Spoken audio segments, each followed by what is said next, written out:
Amém, glória a Deus. A paz do Senhor, igreja, amém. Quero louvar a Deus pela oportunidade, obrigado. E dizer que é um privilégio a gente poder falar da palavra de Deus.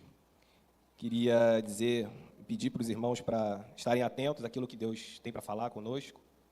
Não deixar que nada roube a sua atenção, nada tire a sua paz para receber daquilo que o Espírito Santo quer falar nessa noite, amém? Irmãos, eu quero pedir para vocês abrirem em Filipenses 2.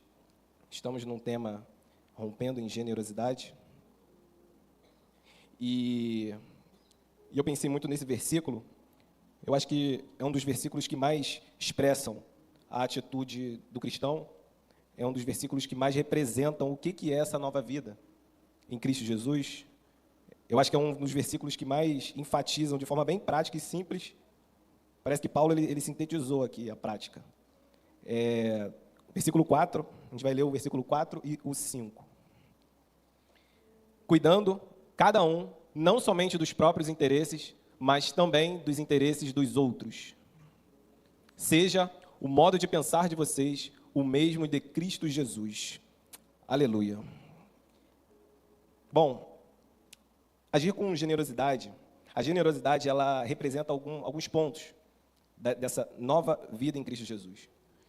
E o primeiro ponto que eu queria destacar é que quando a gente age com generosidade, a gente manifesta que a gente entendeu o Evangelho. Mas não só entendeu, a gente creu no Evangelho. A gente tem fé que, de fato, aquilo que diz a palavra é a verdade. E mais à frente, a partir do versículo 6, o apóstolo Paulo, ele traz ele mostra o que de fato ele está dizendo aqui no versículo 5, que é para que eu e você tenhamos o mesmo pensamento, o mesmo modo de pensar que Cristo Jesus. O que ele diz a partir do versículo 6? Que, embora sendo Deus, não considerou o ser igual a Deus. Era algo a que devia apegar-se. Mas esvaziou-se a si mesmo, vindo a ser servo. Tornando-se semelhante a homens e sendo encontrado em forma humana, humilhou-se a si mesmo e foi obediente até a morte e morte de cruz. Aqui, Jesus, ele sendo Deus, ele não precisava vir à terra. É isso que Paulo está dizendo. Ele não precisava passar por toda a humilhação que ele passou. Aqui Paulo está dizendo que na situação como Deus, sendo Deus, não havia nada que ele precisasse para fazer o que fez. Ele estava, vamos dizer assim, no conforto. Ele estava no lugar em que ele deveria estar, recebendo a adoração que ele merecia receber. Então, o que Paulo mostra aqui é que ele mostrou a maior expressão de generosidade para a humanidade. É como se, imagina um dono de uma empresa decidir abrir mão do seu cargo e assumir o cargo mais inferior da empresa dele. E ali ele conviver com todas as pessoas. Ali ele vê todo tipo de acontecimentos, as falas, as piadas, o desinteresse dos funcionários. Ele presenciou tudo. Mas não só assumir o cargo, o salário também. Ele viver com aquele salário, o cargo mais inferior da empresa dele. E passar por um tempo. É mais ou menos isso que eu queria mostrar, que esse foi o amor de Cristo por nós. Foi isso que Cristo pensou. Por amor a mim e a você, ele decidiu vir à terra para resolver um ponto: o nosso pecado. Aquilo que nós fazemos que ofende um Deus santo. Cristo ele veio porque, se ele não viesse, nós não conseguiríamos ter acesso a Deus, por conta do nosso pecado. Por conta de, muitas vezes, termos atitudes egoístas, avarentas. E nós precisávamos ser salvos por Cristo. Ser salvos da condenação, ser salvo dos nossos pecados, porque sem ele a gente não consegue. Ser salvo do juízo, que um dia esse Deus vai fazer. Ele julgará. Foi tocado aqui num louvor, que ele julgará olhando no olho de cada um, com olhos com chamas de fogo. Esse fogo é no sentido de juízo, que sabe bem o que eu e você fazemos, quando ninguém está olhando. Mas não só o que fazemos, aquilo que a gente pensa. Quando a gente faz, qual é a motivação que nos leva a fazer aquilo? Ele sabe. E ele sabe quando aquilo é feito como uma oferta agradável a ele ou uma oferta agradável a nós mesmos. Eu queria falar um pouco, está em Apocalipse 19:11, que fala um pouco desse dia do juízo. Como Jesus virá? Como vamos encará-lo? Como as nações irão encará-lo? E diz assim: vi o céu aberto diante de mim um cavalo branco, cujo cavaleiro se chama Fiel e Verdadeiro. Ele julga e guerreia com justiça. Seus olhos são como chamas de fogo, e em sua cabeça muitas coroas, e um nome que só ele conhece e ninguém mais. Está vestido com um manto tingido de sangue, e o seu nome é Palavra de Deus. Os exércitos do céu o seguiam, vestidos de linho fino, branco e puro, e montados em cavalos brancos. De sua boca sai uma espada afiada, a qual ferirá as nações. Ele os governará com cetro de ferro. Ele pisa o lagar do vinho do furor da ira do Deus Todo-Poderoso. E em seu manto e em sua coxa está escrito esse nome: Rei dos Reis e Senhor dos Senhores. Você pode dar uma glória a Deus? Esse é o nosso Deus. Aqui diz que os olhos são como chamas de fogo. Esse fogo fala do juízo. Mas a sua igreja, esse mesmo olhos como chamas de fogo, ele vai trazer essa purificação de todos os atos da sua noiva. É como se ele fosse pegar todo esse sacrifício, todas as atitudes de sacrifício, de renúncia, todos os atos que fizemos para a glória dele. Esse fogo ele vai purificar, ele vai receber como uma oferta e vai queimar no altar. Agora, para as nações, o fogo é totalmente diferente. É um fogo de juízo. É um fogo que sabe exatamente o que a gente pensa, o que a gente fala, qual o intento do nosso coração. Naquele dia, para as nações será um dia de juízo, mas para a sua noiva será um dia de descanso. Vamos entrar na terra prometida. Vamos entrar no descanso eterno. Essa é a promessa de Deus, que vale a pena ser fiel até o fim, porque Ele vai estar esperando. E Ele vai estar como um noivo numa festa, de braços abertos, alegre recebendo a sua noiva, que foi fiel até o fim. Quantos vão encontrar o nosso noivo? Aleluia. Então essa foi a maior expressão de generosidade. Sem eu e você merecermos, Ele fez isso. Ele tornou esse acesso ao Pai possível, sem a gente merecer. E com essa nova vida, quando a gente entende isso, a gente crê que Ele é o nosso Senhor e Salvador, porque um dia todos vão reconhecê-lo como Senhor. Salvador não, mas Senhor sim. Senhor sim. E quando a gente reconhece Ele, a gente recebe o Espírito Santo. E é por causa desse novo nascimento, que o Espírito Santo passa a habitar na gente, ele vai nos apresentando quem realmente é Cristo. E há algo que só quem realmente é nascido de novo vai entender. O Espírito Santo vai nos levando a um constrangimento de ver toda a bondade que Deus tem para a nossa vida, todo o ato de compaixão que Deus tem para a nossa vida, e o mínimo é retribuir com o meu próximo. O mínimo é demonstrar esse amor que eu recebi. O mínimo é eu abrir a minha boca e falar desse Cristo que um dia me salvou. Se eu pudesse definir generosidade com base naquilo que Cristo fez, eu ia escolher graça. Porque é pela graça. É um favor que nós não merecemos. É fazer algo por alguém que não merece, muito mais daquilo que ele merece. E essa transformação leva o cristão a colocar o outro no lugar que ele deve ocupar. Porque o nosso próximo ele tem um lugar na nossa vida. Que antes de conhecer a Cristo, a gente perdeu esse entendimento. O outro passa a ser apenas ou descartável, que eu vou usar para benefício próprio, ou uma pessoa que eu quero distância. O pecado ele trouxe essa deturpação em relação ao outro, em relação ao meu próximo. O meu próximo passa a ser apenas algo que me atrapalha, algo que eu posso usar como um trampolim para crescer. Mas Cristo ele veio para nos mostrar o real sentido. Quem é o outro na minha vida? Quem deve ser o outro na minha vida? E aí, eu separei esse capítulo de Filipenses. Paulo ele tinha recebido notícias dessa igreja, que estava indo bem, seguindo tudo aquilo que ele tinha ensinado, de Epafrodito, né, que ele vem com essa notícia de Paulo. Paulo estava na prisão. E aí no capítulo 2, logo no versículo 1, ele diz assim: se por estarmos em Cristo nós temos alguma motivação, alguma exortação de amor, alguma comunhão do Espírito, alguma profunda afeição e compaixão, completem a minha alegria, mesmo tendo o mesmo modo de pensar, o mesmo amor, um só Espírito, uma só atitude. O que ele está dizendo? Como ele tinha recebido a notícia de que a igreja estava indo bem, ele diz assim: completem a minha alegria, vão um pouco além. Comecem a mudar a sua maneira de se relacionar com o seu irmão. Se realmente há entre vocês, como igreja, como representantes de Cristo, tudo aquilo que eu vi, completem, continuem, aumentem.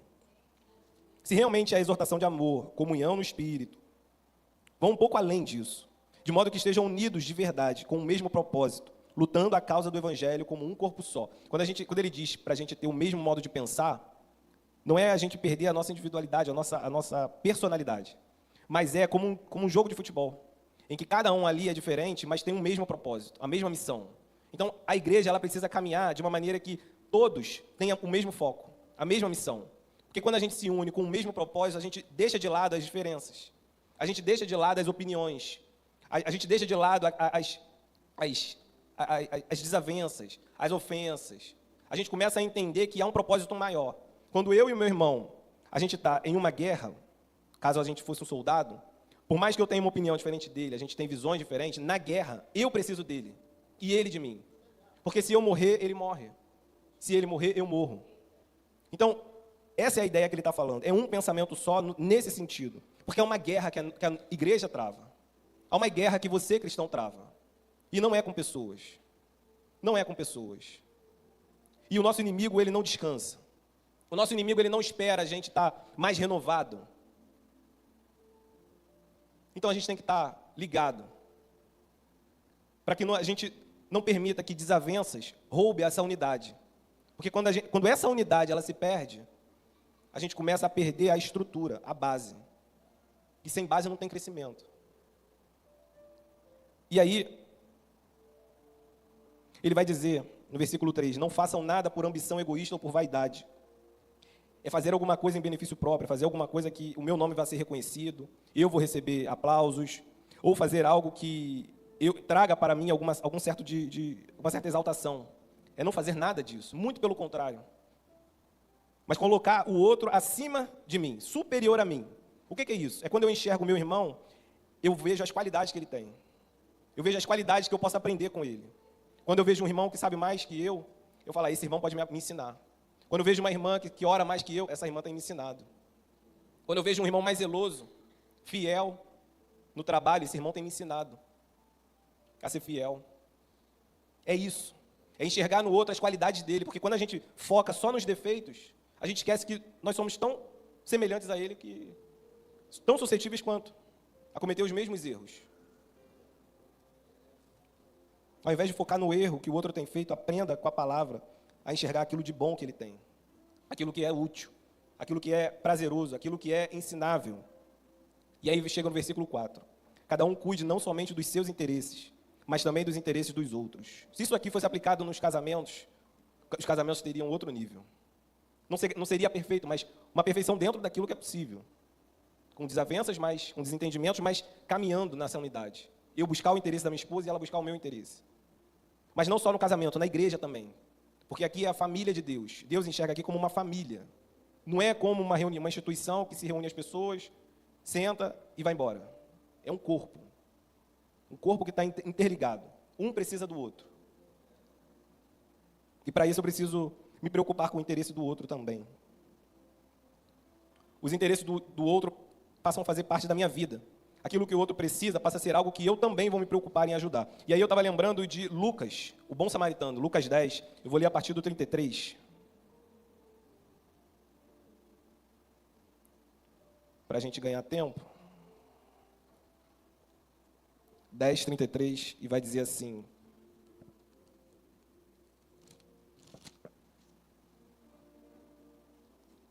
mas um samaritano, estando de viagem, chegou onde se encontrava o homem. Quando o viu, teve piedade dele. Aqui a gente já começa a aprender algumas coisas. Primeiro, o samaritano ele estava na sua vida, nas suas responsabilidades, nos seus compromissos. Ele estava indo de um ponto para outro. A Bíblia não fala o que ele ia fazer, qual era as responsabilidades que ele ia ter. Mas diz que ele estava de viagem. E aí, vai dizer que ele viu o homem. E isso já é algo para a gente se aprender. Porque muitas situações a gente não enxerga mais o outro. A gente não está mais preocupado em enxergar o outro. Em ver aquilo que o outro está passando. Se é uma mensagem no WhatsApp, a gente não escuta, a gente não vê. Porque se eu não ver, eu não posso me comprometer. O Espírito não pode me constranger. E aí eu não vou estar, eu achando que eu não vou estar, infringindo aquilo que a palavra ensina. E isso tem acontecido, né, irmãos? A gente já não tem mais tido esse amor de olhar para o próximo. A gente está preocupado em olhar para o nosso umbigo, para nós mesmos, para as nossas necessidades, para aquilo que a gente precisa. E o segundo, ele não só viu, mas ele se aproximou dele. Porque eu até posso ver, mas se eu ficar de longe, eu também não me incomodo tanto. E aí eu posso vir à igreja e tentar ficar o mais isolado possível, chegar quando as luzes estão mais apagadas, que aí ninguém me vê, e aí eu vou indo. Quanto mais isolado é melhor, que eu não me envolvo. Se eu não me envolver, eu não vejo a necessidade do outro. Se eu não ver a necessidade, eu não preciso ajudar. E assim a igreja vai indo. Mas o Espírito tem falado, irmãos, e tem nos convidado a uma mudança. Todos nós, todos nós. E não só isso, a Bíblia diz que ele depois colocou sobre o seu próprio animal. Aqui já fala que ele abriu mão um pouco do conforto dele e deixou o enfermo, o ferido, indo no mais conforto possível. E às vezes a gente tem que abrir mão de certos confortos. Às vezes um domingo, de tarde, depois do almoço, que a gente já está mais descansado, a gente vê que o irmão precisa, vê que a gente precisa ajudar alguém. Existem certos confortos que, por amor a Cristo, nós vamos renunciar e exercer aquilo que Deus espera de nós. Eu tive fome, você me deu de comer. Eu tive sede, você me deu de beber. Eu estava nu e você me vestiu. Eu estava preso, você foi me visitar. Venha, bendito de meu Pai. Porque toda vez que você fez a um dos meus pequeninos, você fez a mim. Só que não só isso. No versículo 35 diz: no dia seguinte, deu 2 denários ao hospedeiro e disse: cuide dele. Quando voltar, lhe pagarei todas as despesas que você tiver. O amor também envolve nosso dinheiro. O nosso dinheiro, ele não é apenas para os nossos caprichos, as nossas necessidades e o nosso conforto. Ele também é para cumprir a missão. O meu dinheiro, ele tem essa responsabilidade de cuidar da minha família, cuidar do meu capricho, do meu conforto e também do meu próximo. Também da missão. Se eu sou músico, o meu dinheiro, ele tem a responsabilidade de também investir nessa área, para que eu estude mais. Se eu sou para as crianças, se eu dou aula nas crianças, o meu dinheiro ele tem que me ajudar a aprender cada vez mais metodologia. Se eu vou pregar, se a minha missão é lá fora, não importa. O meu dinheiro, ele não é longe da minha vida espiritual. Porque só há um Senhor que pode ocupar a minha vida. Ou é Deus ou não é Deus. E todo ser humano tem um Deus. Todo ser humano tem um Deus. Se não é o Deus da Bíblia, é o próprio eu, é o dinheiro, é o próprio prazer.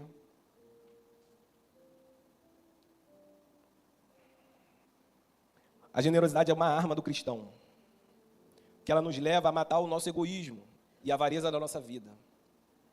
Precisamos buscar em Jesus essa generosidade autêntica, que só o Espírito Santo pode nos dar. Porque mesmo agindo com generosidade, se a gente não está cheio do Espírito Santo, a gente pode estar pecando. Mesmo agindo com generosidade. Como? Quando a generosidade que eu estou fazendo tem uma expectativa de um reconhecimento, de um aplauso. Ou como controlar o outro. À medida que eu vou ajudando, o outro vai se tornando refém. Eu sei que um dia eu posso exigir alguma coisa dele. E ele vai ficar constrangido de dizer não. Mesmo que fira ele de alguma forma. Mesmo que desrespeite ele de alguma forma.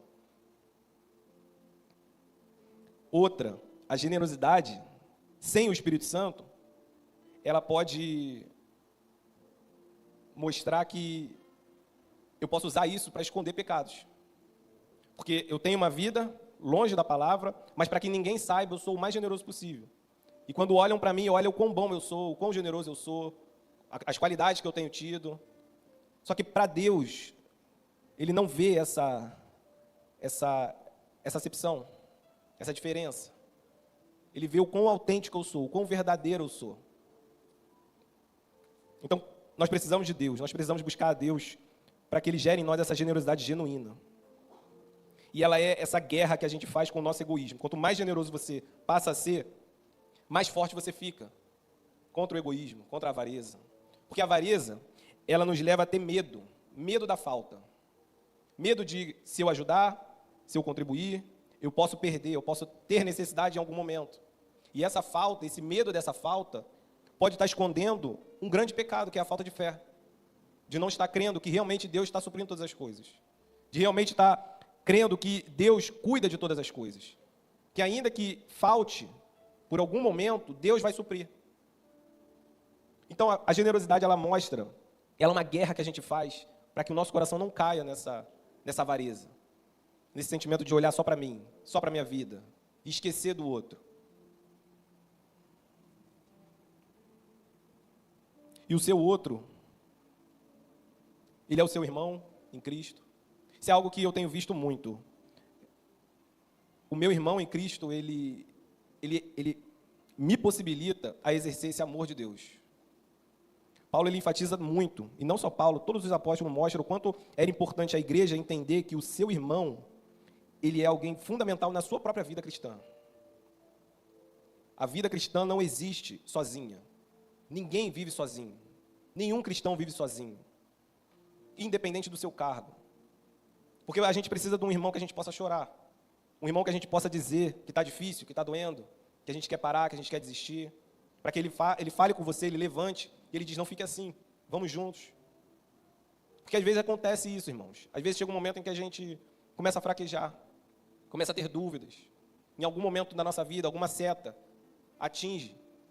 Às vezes é uma enfermidade de um filho, a perda de um ente querido, um desemprego, e vai minando umas palavras de uma pessoa que a gente ama, mas a palavra foi lançada de uma maneira tão venenosa, sabe? E isso vai minando. E a importância de ter um irmão que a gente possa chorar e desabafar e falar, me ajuda. A caminhada cristã ela não é sozinha. Nunca foi e não vai ser. E aí, tem um ponto que eu quero dizer. A generosidade ela é um atributo que manifesta quem Deus é.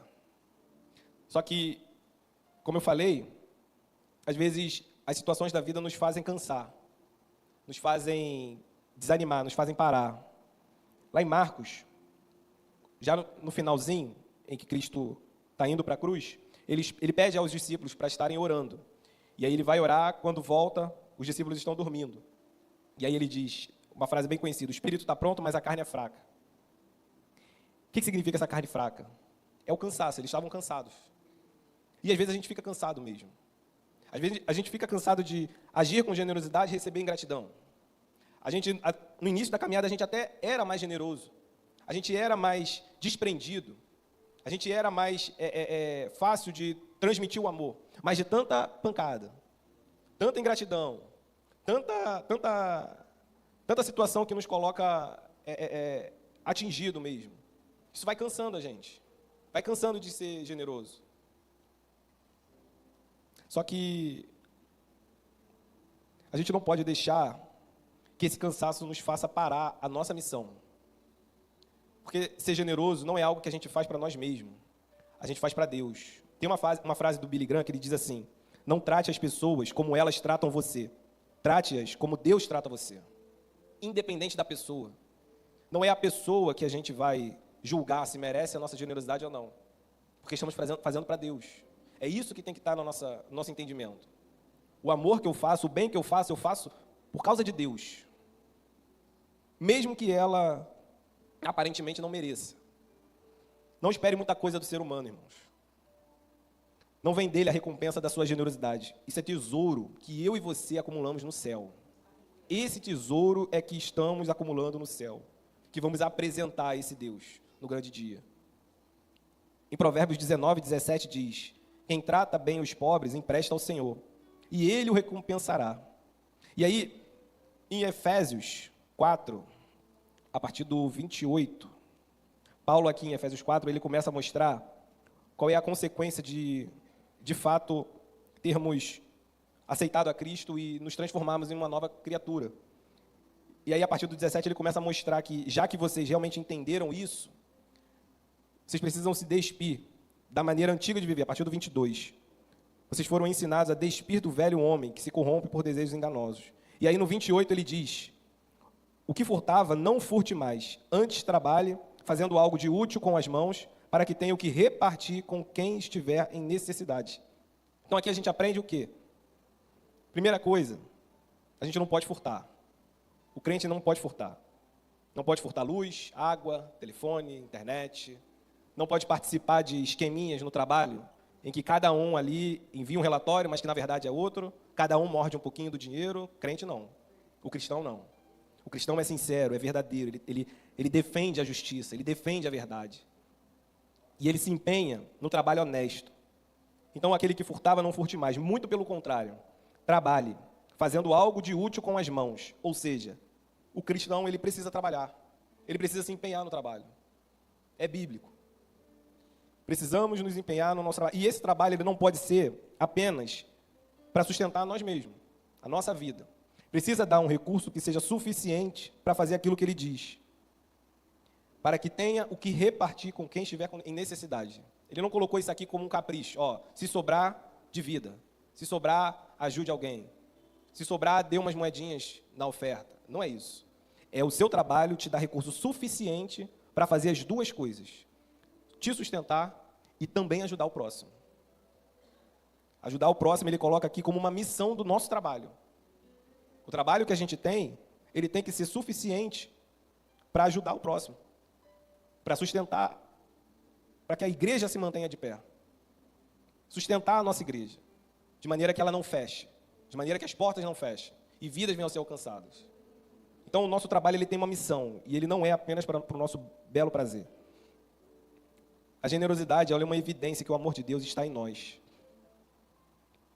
E mesmo que o próximo, que o outro, ele faça tudo aquilo que aparentemente não mereça, como eu disse, nós precisamos fazer. Porque há uma guerra no mundo espiritual. Há uma guerra em que as trevas se aproveitam de situações para cada vez mais atacar a igreja. E só tem um jeito de vencer o mal: fazendo o bem. Que Paulo diz em Romanos 12, 21. Jamais te entregues ao mal como vencido, mas vença o mal com o bem. O que vence o mal é o bem. Então, o que vence é aquela pessoa que muitas vezes te calunia no trabalho, fala mal de você, tenta puxar teu tapete, tenta te desestruturar. Não é fazendo mais mal. Não é uma guerra, não é entrando nessa guerra. É o oposto. Porque, fazendo o oposto, ele diz que a gente amontoa brasas vivas na cabeça da pessoa. A gente gera esse constrangimento. Hoje, na atualidade, diz alugar um triplex na cabeça do outro. O que é isso? É de uma forma que a pessoa ela já esperava que você fosse fazer o mal. Já esperava que você fosse retribuir o mal que ela está fazendo com o mal. Então, ela já está esperando e ela já vai fazer, já vai retrucar, já vai se defender. E aí você vai e quebra. Isso, as portas do inferno não podem prevalecer. É assim que a igreja avança, fazendo o bem. Gerando essa diferença, esse sal no trabalho, na escola, na rua, na família. Quando toda a situação, todo o enredo está esperando que você vá agir da mesma moeda e você faz como Cristo nos manda fazer. E aí você quebra o mal. E naquele momento o mal ele já não tem mais poder. Então é quando você libera o perdão. Quando você busca a reconciliação. Quando aquele familiar ele quer manter essa disputa, essa discussão, esse desentendimento, ele quer se afastar, e você vai lá e quebra. Você libera o perdão, mesmo se a pessoa mereceu ou não, não vem ao caso. Você vai agir como Cristo age. Você não pode esperar que a pessoa vá agir com o Deus que você serve, se ela não serve. E mesmo que ela se diga irmã e está agindo assim, você sabe qual é a atitude do cristão. Então você faz. Que nessa noite Deus possa nos fazer entender o que é viver essa bondade de Deus. Que Ele possa nos ensinar que esse amor ao próximo ele não é baseado nos nossos sentimentos. É uma decisão. Talvez Deus está ministrando no seu coração coisas que têm roubado essa vontade de fazer aquilo que a palavra ensina. Talvez por mágoas, talvez por feridas. Que nessa noite você possa encontrar cura nesse Deus, que sabe tudo aquilo que aconteceu na minha e na sua vida. E se há feridas, que nessa noite você seja curado em nome de Jesus. Que a gente possa exercer esse amor de Cristo lá fora. Porque a Bíblia diz que por se multiplicar a iniquidade, o amor iria se esfriar. Mas não se esfria lá fora nunca foi quente. Então a gente tem que quebrar isso na nossa vida e levar essa luz que muitas vidas lá fora estão precisando, que um dia nos alcançou e nos transformou. Esse amor que preencheu todo o vazio do nosso coração precisa alcançar outras vidas. Então essa guerra ela não é com a pessoa. A gente não guerreia com pessoas. Como cristão, a gente guerreia com potestades, principados, que infelizmente as pessoas permitem a agir. Mas você vai fazer a diferença em nome de Jesus. E Deus vai ser glorificado na sua vida. Amém? Feche seus olhos. Quero fazer uma oração, Pai. Nós te agradecemos por falar conosco nessa noite. Te pedimos perdão, Pai, por cada atitude egoísta, fria. E que possamos aprender, Pai, a agir conforme o Senhor agiu. Te agradecemos porque o Senhor nos amou quando nós não merecemos. Ainda éramos inimigos de Deus e o Senhor derramou o seu amor por nós. Somos gratos, Pai, e eu te peço que a sua igreja entenda, Pai, que é por causa desse amor que fazemos o que fazemos. Que o bem que fazemos ao próximo não é para receber nada dele, porque já recebemos na cruz. Aleluia. Pai, cuida da tua igreja, Pai. Restaura, Senhor, os corações que foram feridos, Pai. Nos ajuda, Senhor, a perseverar, Pai. Em nome de Jesus, nos ajuda a perseverar na fé, Senhor. Pai Santo, toma cada um, Pai, nessa noite. Que nada, Pai, venha roubar, Senhor, a certeza de todo o bem que fazemos, Pai. É para Ti, é para a glória do Teu nome. É tesouro que estamos, Senhor, acumulando no céu. Pai, que o Senhor possa, Senhor, nos levar para nossas casas e que o Espírito Santo possa continuar meditando no nosso coração. Para a glória do Teu nome, Senhor, em nome de Jesus. Amém. Graças a Deus.